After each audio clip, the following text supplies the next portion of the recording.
Galing Ranka, start your way to the stardom. Ranka.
Hello mga Ranka!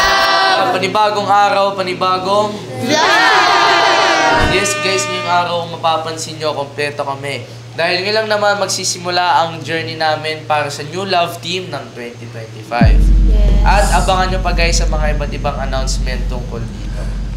Siyempre guys, medyo nakakaba din kasi alam niyo naman every December, nag-a-announce talaga ang Rank of Management ng mga bagong love teams. And yung vlog namin is about dun. Oh guys, tama lang muna yan. Bago tayo kabahan, naalala nyo ba nung last vlog, hindi ako pina-attend ni Direk. Pero dahil sinamantala ko yon, nag-shopping ako para sa akin at para kay Miles. Ano kaya yun? Uy! Oh Miles, naalala pa rin kita kahit hindi ako pina-attend tong last vlog. Buhanin mo na, Miles. Ano ka ba, Miles? Para sa'yo.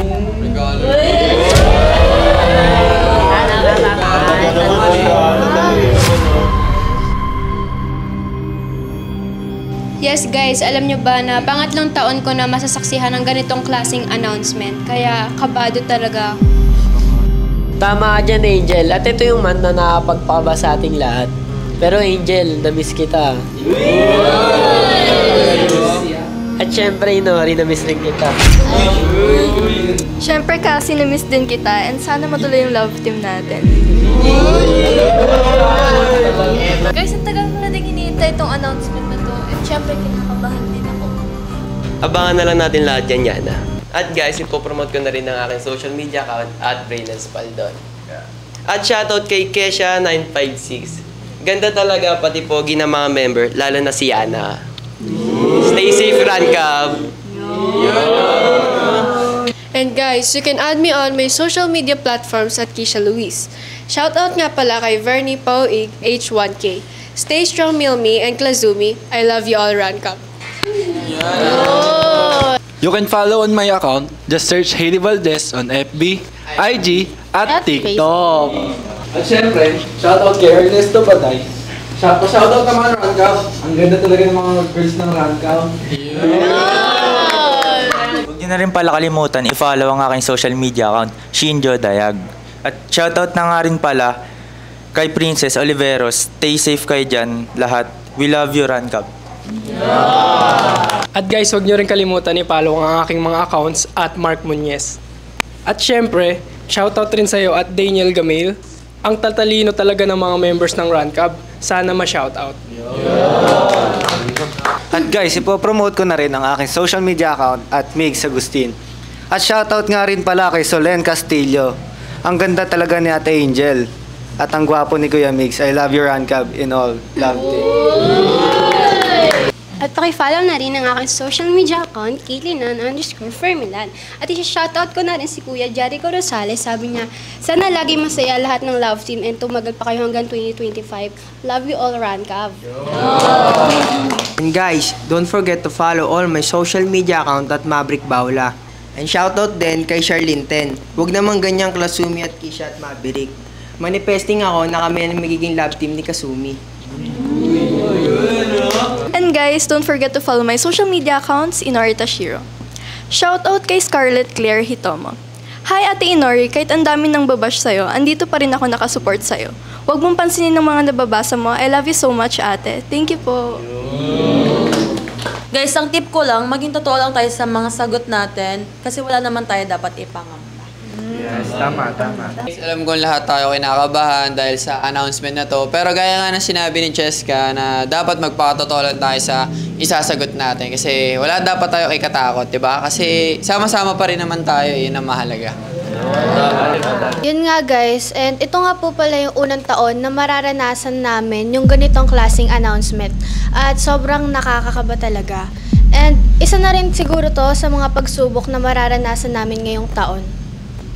At syempre sa lahat ng mga followers namin, kung ano man yung maging announcement ng management at ni Direk, sana parating nyo kami yung supportahan at nandito naman kaming lahat wala namang mawawala.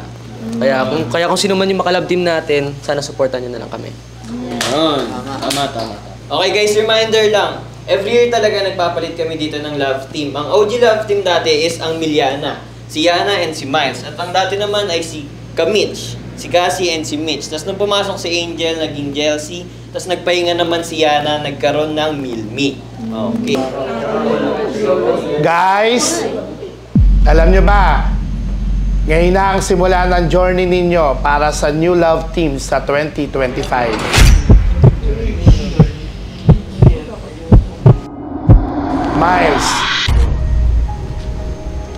in this 2025, sa tingin mo ba, may Milmi pa?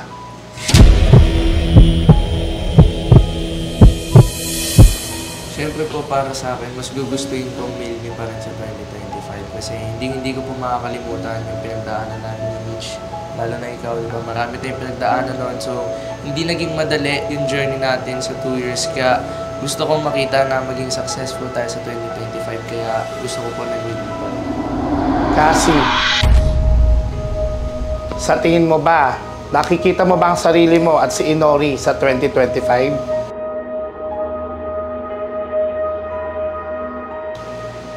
Ang ina-expect ko lang kung magbabago yung love team ko tayo is si Inori. Pero kung depende sa management tayo kung ano yung decision nila. Sa tingin mo, ganun mo lang kadali i-give up ang Jelsie? Hindi po tayo kasi marami na rin kami pinagsamahan ni Angel. Yana, nakikita mo ba na magbabalik ang Miliana sa 2025?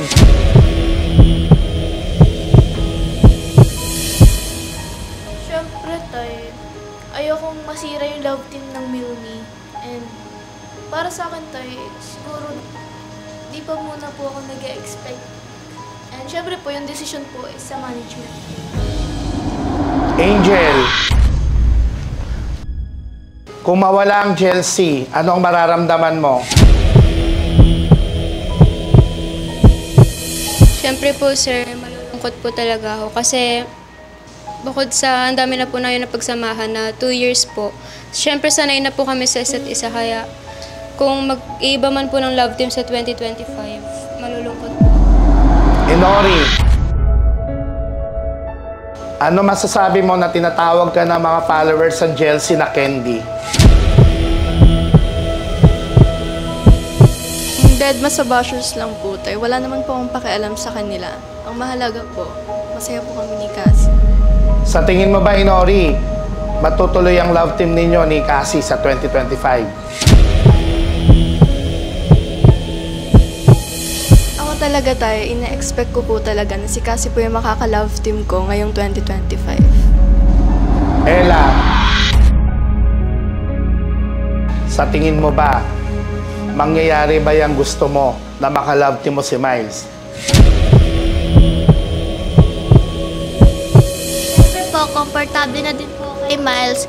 At saka, alam mo ba Miles, kapag naka-love team kita sa 2025, lulutuan kita ng favorite mong ulam.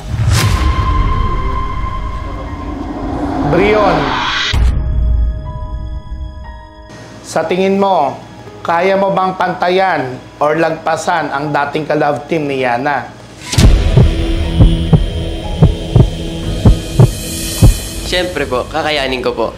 Magkaiba man kami nung ka-love team ni Yana dati. At ito ang promise ko ay, gagawin ko ang best ko para mapasaya si Yana. Clark, ano inaasahan mo sa 2025? Inaasahan ko po sa 2025 na kahit sabihin na natin mayroong bagong announcement na may mga bagong love team ay magstay pa rin as solid yung Kazumi. Kasi kahit sabihin niyo pong bago lang kami, madami na kaming napagdaanan, ang dami na rin kaming connection. Nagkaroon naman ng onting tampuan pero mas lumamang pa rin yung mga positive vibes namin, yung mga bonding namin. Kaya yun yung ayokong mawala. Kaya sana Kazumi pa rin sa 2025. Kazumi, kaya mo bang tanggapin kung hindi na si Clark yung makaka-love team mo this 2025?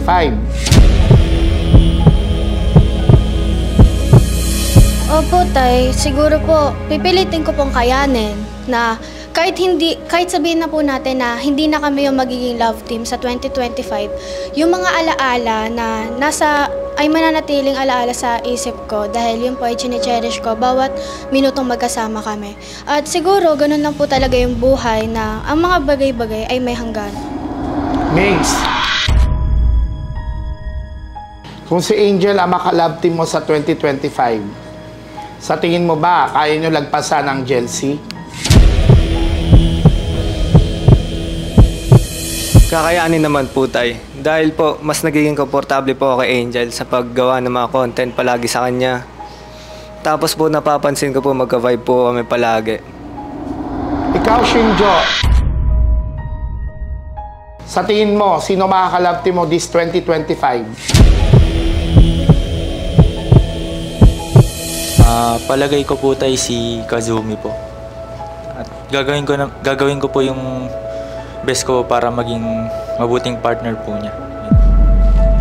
Janeska, JM and Cheska, wala pang sumusubok sa love team ninyo. Kung dumating ang pagkakataon, gaano katibay yung samahan ninyo?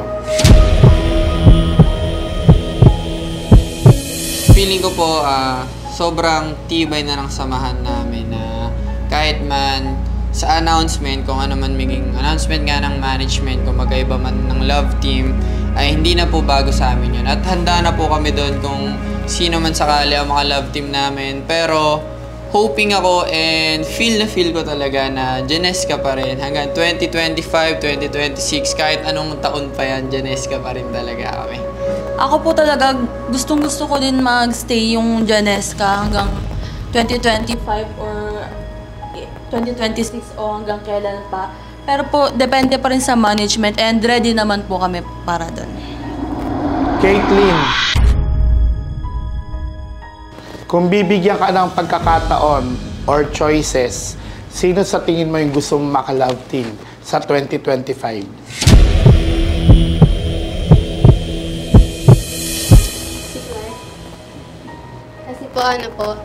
Kasi po maging magkaibigan naman din po kami sa same vibes din po.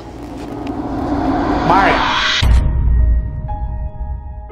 isa ka sa baguhan ng 2024. Kamusta ka? Okay naman po, Tay. Ang nararamdaman ko sa ngayon ay napakasaya dahil nandito na ako sa Rancab Management na binigyan ako ng pagkakataon ni Tatay na second chance ko na binigyan niya ako pinagbuksan niya ako ng pinto ulit na makapasok sa Rancab Management. At ang nararamdaman ko sa Rancab Management at sa samahan naming lahat ay napakabuti at sana magtuloy-tuloy pa rin ito sa darating na 2025. At maraming salamat po kay Derek at sa buong management at sa mga cast ng Rancab Management. Yun lamang po at maraming salamat. Kisha, ano sa tingin mo yung contribution mo sa Rancab this 2025? Siguro po, yung magpasaya po, ganun po.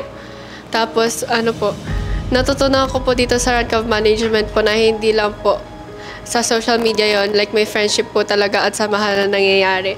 At super thankful po ako kay Direk kasi binigyan niya po ako ng door para mapakita yung talent ko. Hailey, kung bibigyan ka ng pagkakataon, Hailey, sa 2025 na magkaroon ng bagong love team, sa tingin mo, mag-work ba yun para sa'yo?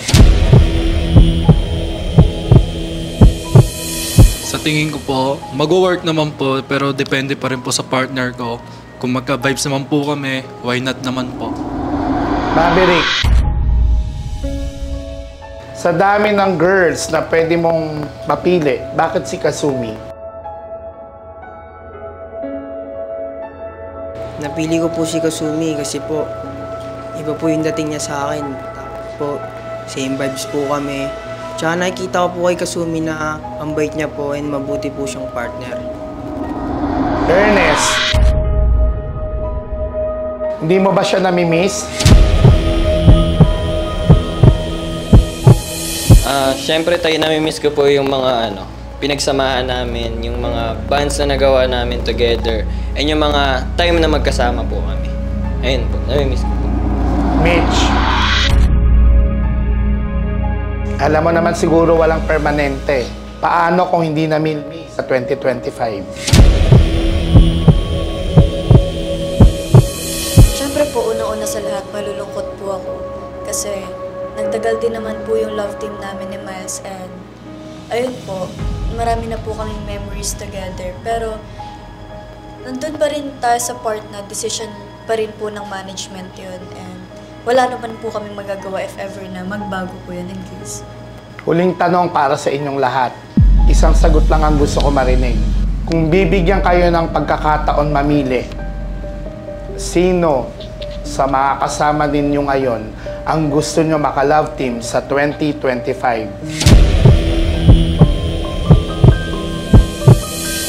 Si Yana po. Siya pa din po. Si Miles po. Si Mitch po. Si Miles po. Si Cassie pa din po.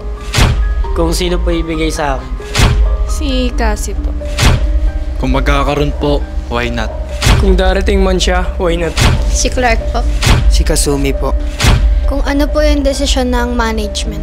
Si Kazumi po. Kung may darating din po, why not? Si Angel po. Si Kazumi po. Si JM pa din. Si Cheska pa din po. Si Shinjo po. Narinig ko na lahat, guys, ang gusto ko marinig sa inyo. Abangan ninyo ang isang malaking announcement kung sino-sino nga ba ang bagong love team sa 2025.